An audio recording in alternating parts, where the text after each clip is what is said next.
하나님 말씀 같이 보겠습니다. 사도행전 8장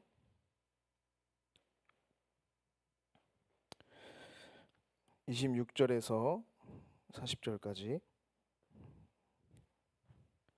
사도행전 8장 26절부터 40절 우리 한 절씩 교독하겠습니다. 주의 사자가 빌립에게 말하여 이르되 일어나서 남쪽으로 향하여 예루살렘에서 가사로 내려가는 길까지 가라 하니 그 길은 광야라.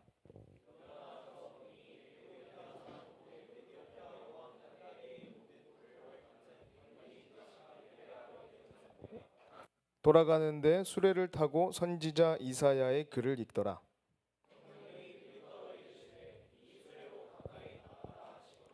빌립이 달려가서 선지자 이사야의 글 읽는 것을 듣고 말하되 읽는 것을 깨닫느냐?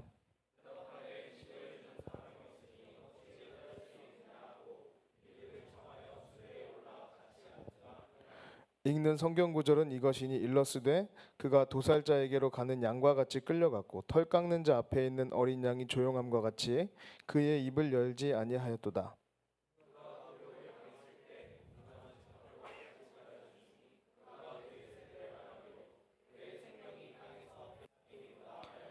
그 내시가 빌립에게 말하되 청컨대 내가 묻노니 선지자가 이 것이 누구를 가리킴이냐?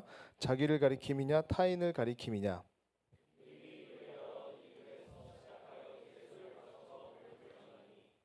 길 가다가 물 있는 곳에 이르러 그 내시가 말하되 보라 물이 있으니 내가 세례를 받음에 무슨 거리낌이 있느냐?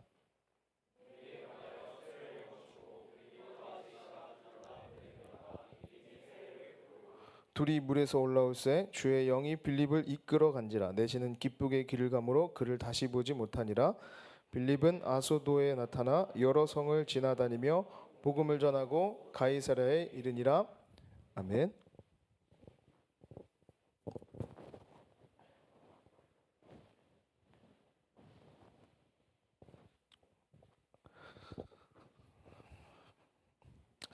함께 우리 오늘 하나님 말씀 볼 텐데 우리가 수련회를 이제 앞두고 있습니다. 이제 수련회가 얼마 그렇게 남지 않은 시점인데 열심히 준비하고 있고 또 각자 해야 될 역할들이 있죠. 책을 사갖고 책을 읽어야 되는데 역할들을 각자의 자리에서 열심히 이제 다들 하고 있습니다. 그 책 읽는 모임이 만들어졌어요. 임원들이 이제 주최해가지고 책 읽는 모임을 하고 있는데 3, 4, 5 모여서 책을 읽고 있습니다. 그래서 이제 그 인증샷을 올리기도 하고 저도 그 장면들을 이제 보고 하는데 아마 여러분이 전체적으로 다 책을 사가긴 했지만 이 책의 두께의 압박을 이기지 못하고 눕는 베개로 쓴다든가 라면을 받치는 용도로 쓴다든가 그렇게 이제 쓰고 있는 걸로 제가 알고 있습니다. 잘하고 있습니다. 하나님이 기뻐하실 겁니다. 네, 여러분 그렇게라도 책을 10분 활용하시면 됩니다. 그리고 끝나고 나서라도 감동이 되거든. 꼭 그 책을 읽어보십시오.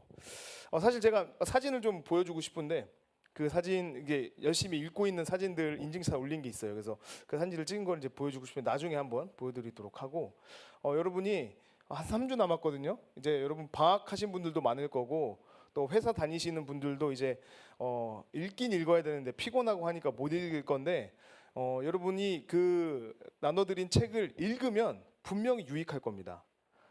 그 책이 여러분에게 가리키고 있는 방향이 있고 여러분에게 전달하고 싶은 내용이 분명히 있거든요. 그래서 읽어보시면 좋고 만약에 나는 책 읽는 게 참 부담이다. 읽긴 읽어봤는데 책이 잘 안 읽히더라. 그래도 괜찮습니다. 우리 함께 또 그 내용이 무언지에 대해서 같이 보려고 하는 겁니다. 그래서 이번 수련회를 그런 방향으로 잡고 나가는 이유를 같이 한번 이제 찾아보려고 하는 거예요. 성경책에서 왜 목사님은 그렇게 즐겁지 않을 것 같은 성경을 배우는 시간을 갖자고 하는 걸까? 오늘 우리가 읽은 이 본문의 내용을요 좀 살펴보면요 빌립이라는 한 집사가 나옵니다. 이 빌립이라는 사람은요 굉장히 독특한 사람이에요. 이 빌립의 정체성은 전도자입니다. 복음을 전하는 사람. 그러니까 복음을 전하는 사람으로서 예수 그리스도가 누구신지에 대해서 알려주고 선포하고 이제 이렇게 하는데 기적이 일어나요. 예수님을 안 믿는 사람들이 예수님을 믿으면서 자기가 여태까지 살아왔던 삶을 청산하는 겁니다. 어떤 마술사가 있었는데요. 사람들이 이 사람을 굉장히 좋아했습니다. 존경했습니다. 왜냐하면 이 사람이 마술로 여러 사람들에게 신비함을 드러낸 거예요. 그런데 빌립 집사가 복음을 전하니까 눈속임이 아니라 마술이 아니라 실제로 하나님의 역사심을 보게 됐어요. 사람들이 이제 변하는 걸 보게 된 거죠. 그리고 예수 그리스도로 말미암아 그 삶이 변하는 걸 보게 되는 거죠. 그래서 이 사람이 자기의 마술사 삶을 청산합니다. 그리고 복음을 받아들이기로 합니다. 이런 일들이 일어나게 되는 거죠. 이게 복음의 역사입니다. 복음이라는 건 이런 힘이 있습니다. 어느 날 이 빌립 집사에게 천사가 나타납니다. 그리고 너는 가서 내가 만나게 하는 사람을 만나라. 근데 그 장소가 어디냐면 이스라엘의 가장 끝, 남쪽 끝단에 있는 가사라고 하는 곳이에요. 가사.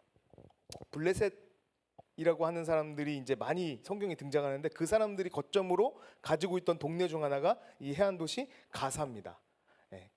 가사 뭐 이렇게 부르는데 이곳에 가서 사람을 만나라는 거예요. 그래서 빌립 집사가 영문을 모르고 일단 갑니다. 예루살렘에서 한참 남쪽으로 떨어져 있는 곳인데 그쪽으로 가서 누구를 만나냐면 에디오피아의 국고를 맡은 환관 내시를 만나는 거예요. 고위직에 있는 사람입니다. 그리고 이 사람을 만나서 이 사람이 뭐 하고 있는지 봤더니 이 사람이 성경을 보고 있어요. 그 당시에 이제 구약 성경이죠. 두루마리로 된 구약 성경을 보고 있는 겁니다.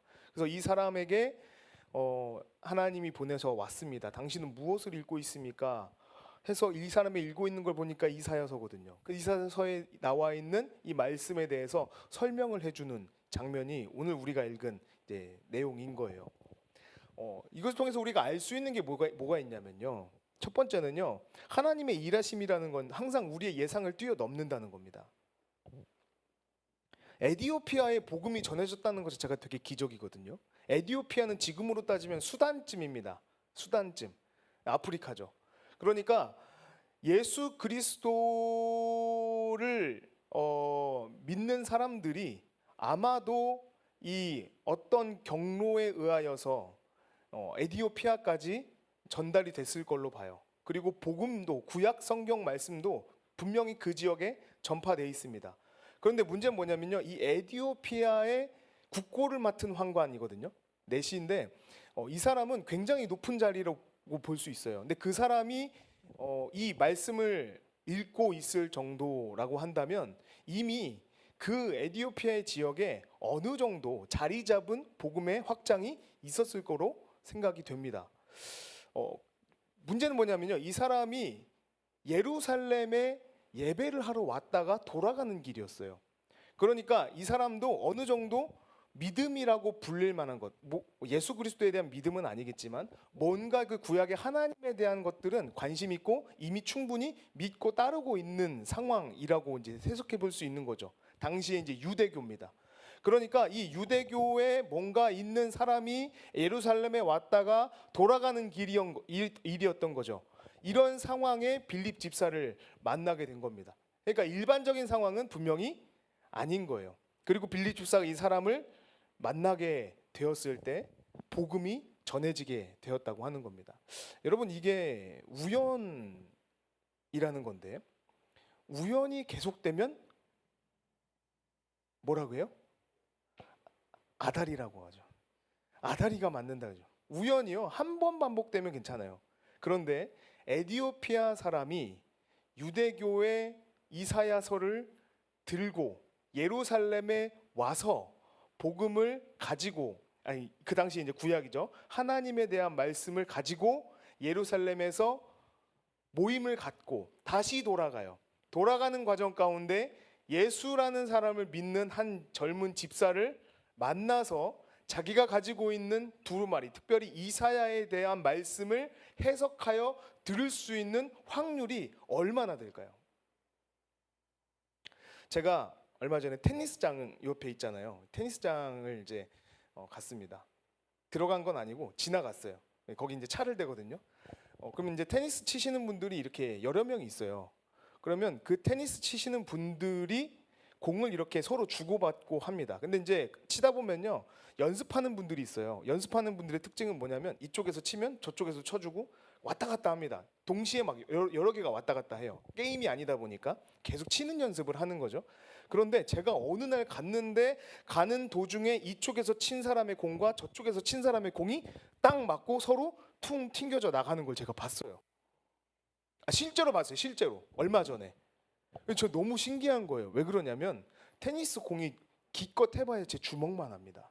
그 주먹만한 공이 서로 양쪽에서 의도 없이 쳐서 가운데서 맞을 확률이 얼마나 될까요? 되게 낮겠죠. 근데 또 거기에 제가 지나가다가 그것을 볼 확률이 얼마나 될까요? 되게 낮을 겁니다. 그러니까 저는 나름대로 거기를 수십 번 수백 번 왔다 갔다 했을 거 아닙니까? 그런데 처음 그 장면을 봤어요. 그렇게 공이 딱 맞아서 서로 날아가는 장면. 그래서 오, 되게 신기하다. 그리고 이제 지나갔거든요. 그런데 복음이라는 게 전해지는 과정을 보면요, 그래요. 이게 얼마나 극악의 확률을 뚫고 이렇게 될 수 있을까라는 확률을 뚫고 복음이 전해지는 일들이 비일비재하다는 겁니다. 우리나라도 마찬가지예요. 우리나라에 복음이 전해지는 과정이 여러 이 루트가 있습니다. 중국을 통해서 전해지는 루트도 있고요. 해외에서 상선이 오다가 복음을 이렇게 성경을 싣고 들어오다가 이제 그게 온전히 이 땅에 정착하지 못했는데 그 정착하지 못했던 이 이유는 받아들이지 않은 거거든요. 그런데 받아들이지 않았는데 성경책을 거기서 주서요. 그 배는 불탔고 주순 그 성경책을 창호지로 쓰다가 복음을 받아들여요. 이따가 자다가 눈 떴는데 주 예수를 믿으라 그리하면 너와 내 집에 구원을 받아. 뭐야? 그리고선 믿게 된 거죠. 뭐 그런 경우.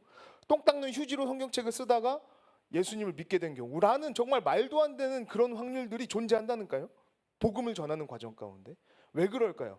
하나님이 복음을 전달하는 과정 가운데 개입하셔서 그 일들을 이룰 수 있도록 하시는 거죠. 사람의 손을 통해서. 근데 그게 굉장히 극악의 우연을 가장한 일들로 우리에게 드러나고 나타난 겁니다. 여러분이 복음을 듣는 것도 마찬가지예요. 이 땅에 복음을 받아들이는 사람이 많이 있을까요? 많이 있으면 여러분이 예수를 믿는 건 당연한 일일 거예요. 그런데 안타깝게도 이 땅 가운데에도 복음을 믿는 사람들이 많이 없습니다. 이단을 포함해서 카톨릭을 포함해서 그렇게 많지 않아요. 17%인가 그럴 겁니다. 그러니까 많은 수의 사람들이 예수를 믿지 않아요. 그럼에도 불구하고 여러분은 예수를 믿죠. 이 자리에 나와서 예배를 드리죠. 그리고 여러분은 예수님을 믿는 믿음을 고백하는 구원받은 백성으로 이 땅을 살아가게 됩니다. 그러니까 이게 여러분 절대로 자연스러운 일은 아닌 거예요.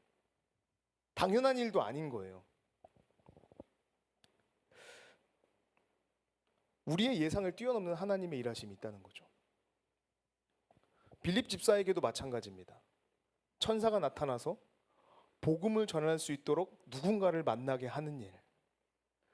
이것도 일반적인 상황은 아닐 겁니다. 그런데 하나님은 그렇게 일하시더라 하는 거죠. 저희 어머니가 교회를 다니시게 된 것도 굉장히 재밌습니다. 저희 어머니는 이제 저희 집에서 첫 번째 신앙인이에요. 저희 할아버지, 저희 할머니는 교회를 안 다니셨었어요. 근데 나중에 이제 전도를 하셨다고 하는데 저희 어머니가 처음 교회를 갈 때 왜 교회를 가셨냐 들어봤더니 내가 죄인이라서 뭔가 교회에 가야 될 것 같았대요. 내가 죄인이라서 교회를 가야 될 것 같았대.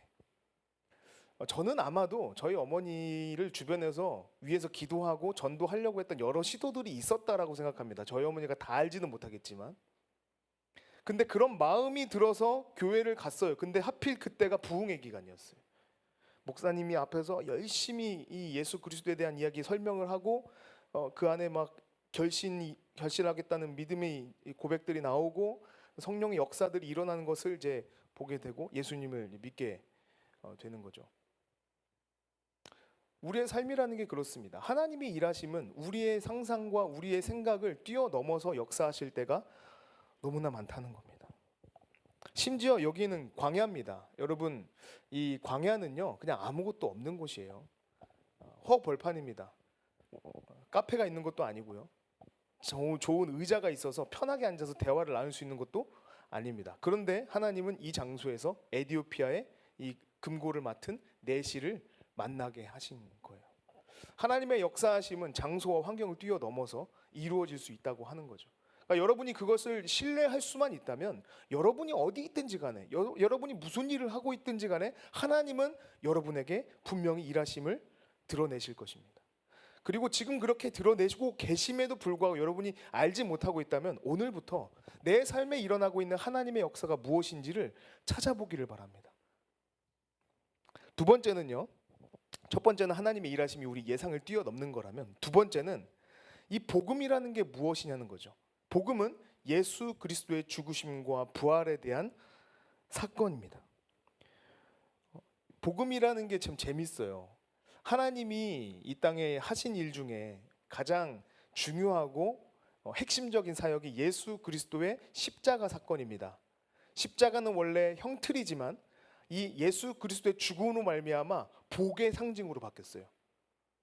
제가 전에 설명했듯이 이 십자가라는 이 형틀의 사건이 이제는 우리에게 복으로 다가오는데, 문제는 뭐냐면 누군가 전해주지 않으면 이 복음은 전해질 수 없다는 거예요. 이게 참 아이러니합니다. 예수님께서 죽으셨다는 사실을 전하는 사람이 있어야지 복음이 전파가 된다는 거죠. 이게 왜 아이러니하냐면, 여러분 상식적으로 정말 좋고 정말 이거는 우리에게 필연적인 이야기예요. 그러면 하나님께서 직접 하셔도 되잖아요. 하나님께서 요즘 인스타, 페이스북, 트위터 이런 거 예수님 죽으셨다는 사실을 확증하기 위해서 하나님께서 그냥 강제적으로 동시에 전 세계 동시 송출해가지고 인스타 라이브로 막 하나님 나타나셔가지고 짜잔 다 보여주시고 십자가 사건이 왜 진짜인지 막 증명해 주시고, 그러면 여러분 이 땅의 대부분의 사람들이 미쳐가지고 막 인스타로 막 그 사건 다시 나를 거 아닙니까? 리트윗 할 거 아니에요? DM 막 보내가지고 야 진짜래 막 이러면서, 아마 내가 볼 때 세계 최고의 마케팅은 그런 걸 거 아니에요? 하나님이 직접 나타나시는 거, 직접 보여주시는 거. 그런데 예수 그리스도가 죽은 2000년이 지난 지금 이 시점에도 복음이라는 것은 누군가가 전하지 않으면 전해지지 않더라는 거죠. 이게 하나님의 방법입니다. 왜 이렇게 하시는지 모르겠어요. 하나님 그렇게 하시길 원하셨어요. 그래서 지금도 하나님의 사람들을 통하여서 하나님이 어떤 일을 하셨는지를 설명해야지만 복음이라는 것이 전해집니다. 복음은 누군가가 전해줘야 돼요.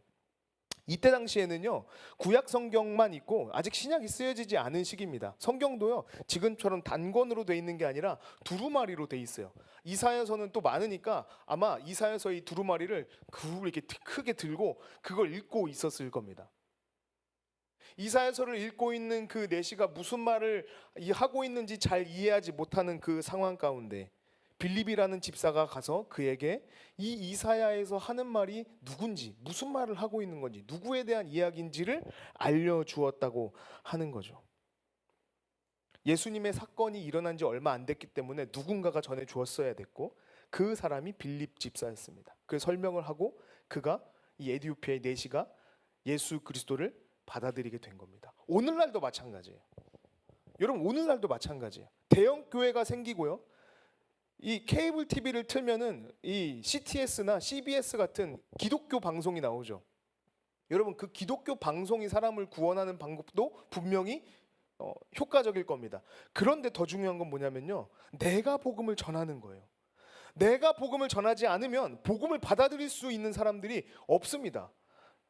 실례로 여러분 주변에 있는 사람들에게 복음을 전해보신 적 있습니까?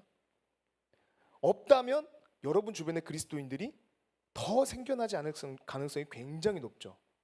여러분 주변에 5년 전에 예수님을 모르던 사람은 아마 지금도 예수님을 모르겠죠. 왜요? 내가 전하지 않았으니까.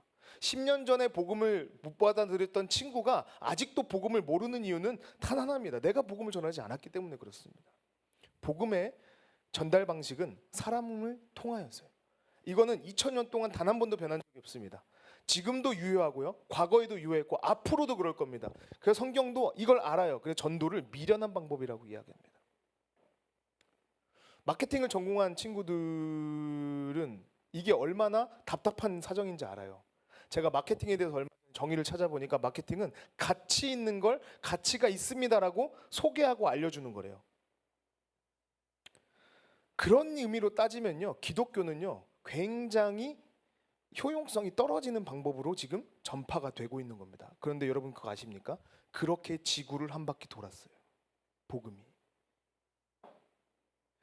얼마나 많은 사람이 복음을 전달되는 걸 막으려고 노력했는지 모릅니다. 복음을 전달하려고 하는 사람들을 얼마나 많이 죽였는지 모릅니다. 그럼에도 불구하고 예수 그리스도의 복음은 지구를 한 바퀴 돌았어요. 우리가 상상할 수 없는 방법으로 지금도 복음은 전해집니다. 근데 그게 우리를 통해서예요. 여러분을 통해서예요. 복음은 누군가가 전해주어야 합니다. 또 하나는요, 이 예수 그리스도의 죽으심과 부활 사건은 책으로 전해진다는 거예요.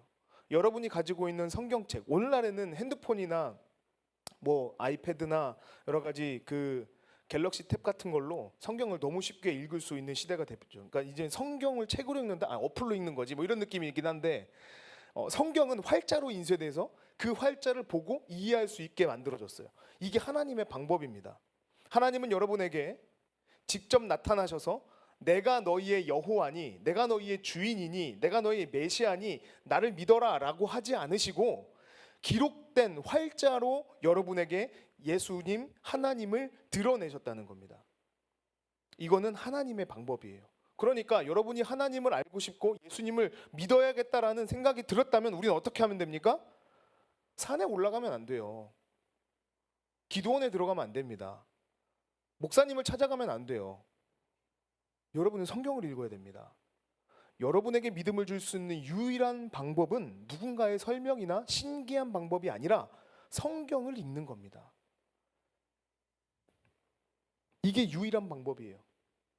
지금은 구약 성경과 신약 성경이 활자로 인쇄되어서 여러분이 읽을 수 있게 돼 있습니다. 그래서 여러분이 성경만 읽는다면 예수님의 구원의 사건이 무엇인지를 알 수 있고 성령님이 여러분의 마음을 감화시켜서 예수님을 믿도록 해주실 겁니다. 그러면 이 성경이 말하고 있는 것은 무엇입니까? 정확하게 예수 그리스도께서 단절된 하나님과의 관계를 회복시키시기 위해 십자가에서 우리를 대신하여 죽으셨고 그 사실을 믿는 그 모두는 예수님의 그 십자가 아래에서 같이 죽임 당한 것으로 치부하신다는 얘기예요. 그리고 회복하신다는 얘기입니다. 구약과 성경의 이 내용을 종합하면 이거예요. 원래는 내가 죽어야 되는데 예수님께서 대신 죽으신 겁니다. 그리고 나도 그 십자가 아래서 죽은 거예요. 오늘 우리가 이 본문을 보면요, 에디오피아인 네시가 빌립 집사를 만나고 나서 예수님의 이야기를 듣습니다. 예수님이 우리를 위하여 죽으신 겁니다. 어린 양이 되셔서 단 한 번의 제사로 우리와 하나님과의 그 단절된 관계를 회복하시고 이제는 우리가 그 믿는 믿음 안에서 우리도 하나님의 자녀로 살아갈 수 있게 되었습니다. 라는 이야기를 빌립 집사 입을 통해서 들었습니다. 그리고 나도 예수님을 믿습니다. 라는 고백을 하게 된 거예요. 그리고 무슨 일이 일어납니까? 빌립 집사와 이 에디오피아의 네시가 물로 가요.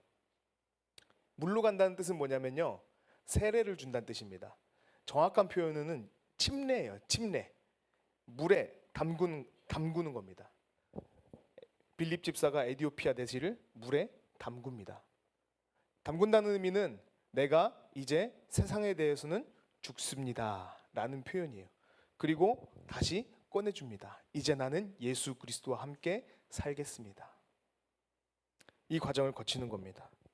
이게 뭐냐면요, 이게 회심, 복음을 받아들인다라는 거예요. 오늘날에 우리가요, 성경을 읽어야 되는 이유는 이 예수 그리스도 앞에서 내가 세상에 대해서는 죽고 예수님과 동시에 다시 살아납니다. 이제 나는 내가 사는 것이 아니라 주님께서 사시는 것임을 믿습니다라는 고백을 하게 되기 때문에 성경을 읽는 거예요.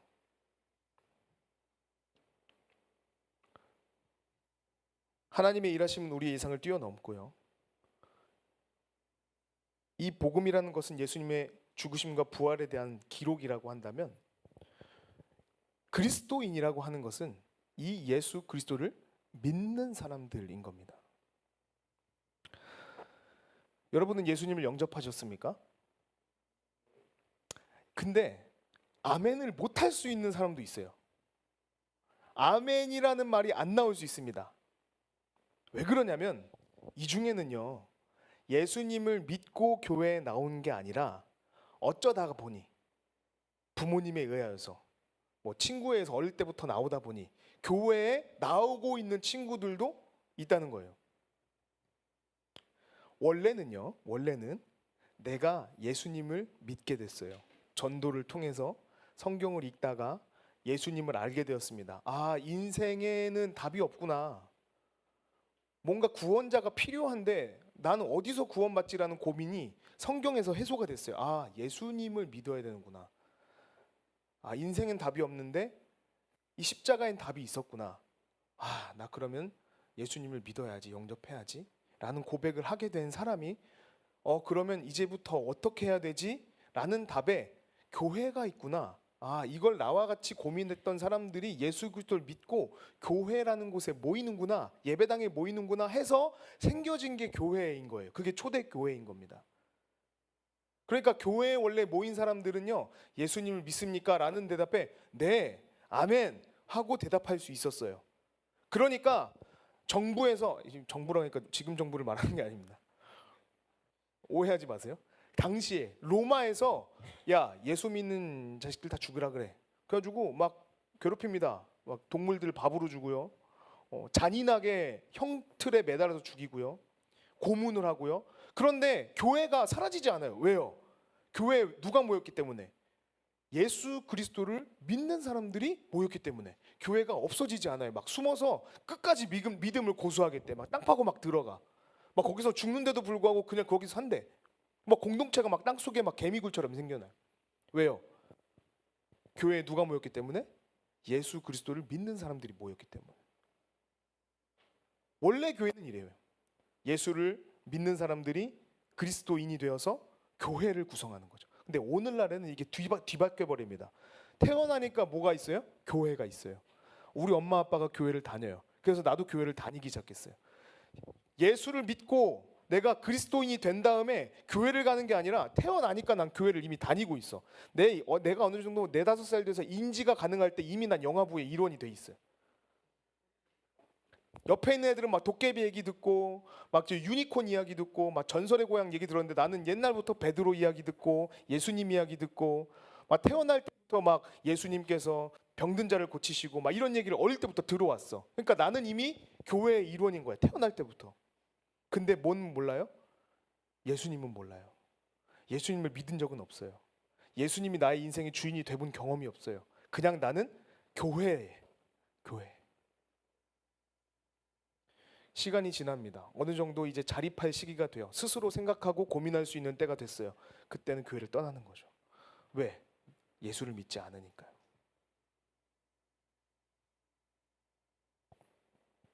오늘날의 그리스도인들의 문제입니다. 우리가요, 물론 여기 앉아 계신 분들은 저는 하나님이 다 구원의 일을 시작하셨다고 생각합니다. 그렇게 믿습니다.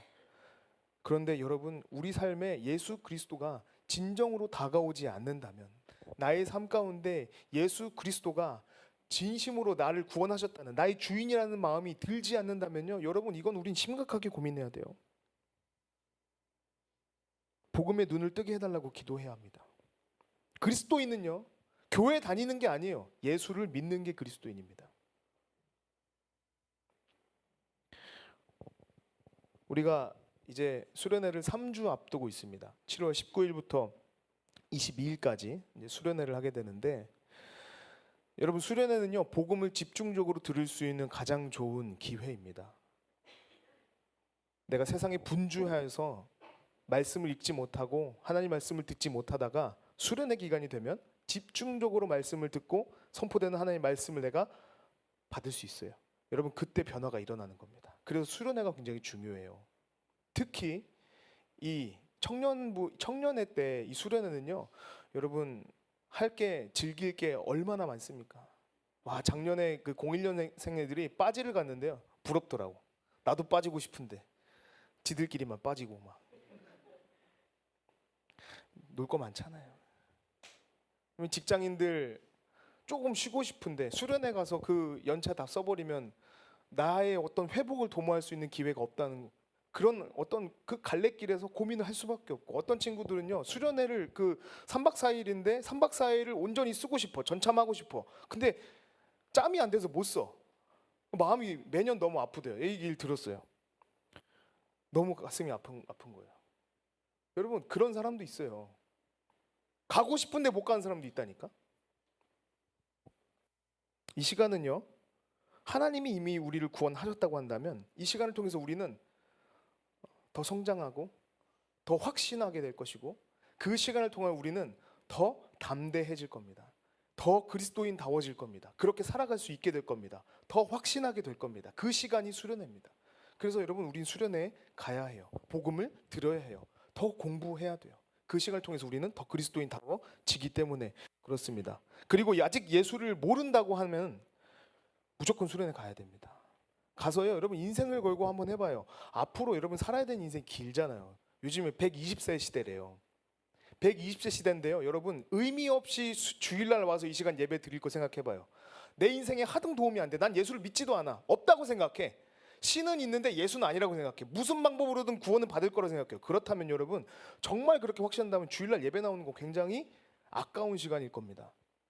저도 효율성을 굉장히 좋아하는 사람인데 그건 효율적이지 않은 일이에요. 그렇다면 여러분 가서 찾아봐요. 정말 살아계십니까? 당신이 정말 신이고 나의 인생의 주인이라면 한번 만나 주십시오. 그게 아니라면 저는 떠날 겁니다. 여러분, 그 정도의 결심은 있어야 되는 거 아닐까요? 여러분 시간 소중하니까요. 말씀을 마치겠습니다. 지난주에 25분 한다고 해놓고 35분 해가지고 미안합니다. 끝났습니다. 25분 됐습니다. 그리스도인은 복음을 믿습니다. 아멘. 여러분이 예수 그리스도를 믿기 바랍니다. 복음을 받아들이길 바랍니다. 이미 하나님은 그 문을 우리에게 열어주셨습니다. 함께 우리가 그 마음을 가지고 주님, 내가 주님을 만나기 원하오니 주님 나에게 보여주시옵소서, 이렇게 고백하며 기도하면서 우리 수련회 준비하고 수련회에 꼭 참석할 수 있는 우리 EL 청년부 되기를 바랍니다. 우리 함께